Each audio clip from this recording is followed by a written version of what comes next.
নমস্কার, আমি ডক্টর মিঠু মুখার্জি।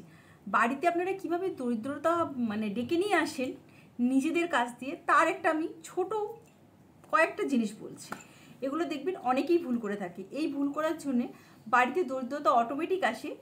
দরিদ্রতা বলতে না খেতে পাওয়া নয়। দেখুন, টাকা পয়সার প্রবলেম, সাংসারিক প্রবলেম, শারীরিক অসুস্থতা, অনেক কিছু হতে পারে। শুধু যে দরিদ্র মানে ভিখারি মানে এই নয়, দরিদ্র অনেক মানে হয়। তো সেইটা আপনারা কিভাবে ডেকে নিয়ে আসেন তার কয়েকটা ছোট্ট উপায় দিয়ে এগুলো করবেন না। যেমন জামা কাপড় কোনোদিন উল্টো ভাঁজ করবেন না, সব সময় সোজা করে ভাঁজ করে রাখবেন। বাথরুমে খালি বালতি কোনো সময় রাখবেন না, জল ভরে রাখবেন। আর সবুজ কোনো রকমের জিনিস বাথরুমে রাখবেন না, সবসময় চেষ্টা করবেন নীল কালারের জিনিস বাথরুমে রাখতে।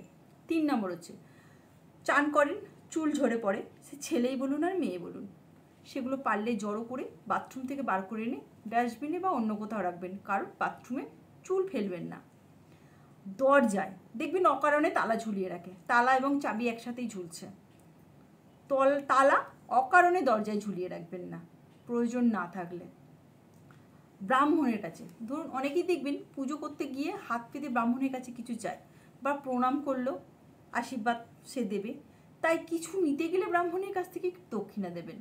হ্যাঁ, হয়তো ভাববেন ব্রাহ্মণ মানেই দক্ষিণা নয়, এটা শাস্ত্রমতে বলা হয় কারোর কাছে কিছু চাইলে, তাকে কিছু বিনিময় দিলে সে যেটা দেয় তার ফলটা ভালো পাওয়া যায়, এবং আপনিও যে নেগেটিভিটা তার কাছে দিচ্ছেন, আপনি প্রণাম করে বা কিছু চেয়ে, সেটাও কেটে যায়। এই জন্যে কাউকে, শুধু ব্রাহ্মণ নয়, কারোর কাছে চাওয়া বা কারোর কাছে কিছু নেওয়া, কিছুর বিনিময়ে, ওই জন্য আগেও ছিল বিনিময় প্রথা, ওই জন্য কিছুর বিনিময় নিলে তাতে কাজটা ভালো হয়। তাই ব্রাহ্মণকে কিছু চাওয়ার আগে কিছু দক্ষিণা দিয়ে তারপর চাইবেন।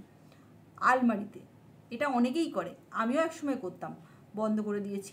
আলমারিতে চাবি কোনো সময় ঝুলিয়ে রাখবেন না, তালাটা দেবেন, চাবিটা পাশে রাখবেন বা অন্য কোনো জায়গায় ড্রয়ারে রেখে দেবেন, চাবি ঝুলিয়ে আলমারিতে রাখবেন। এই যে কারণগুলো বললাম, এতেই কিন্তু আপনারা দরিদ্রতা ডেকে নিয়ে আসেন।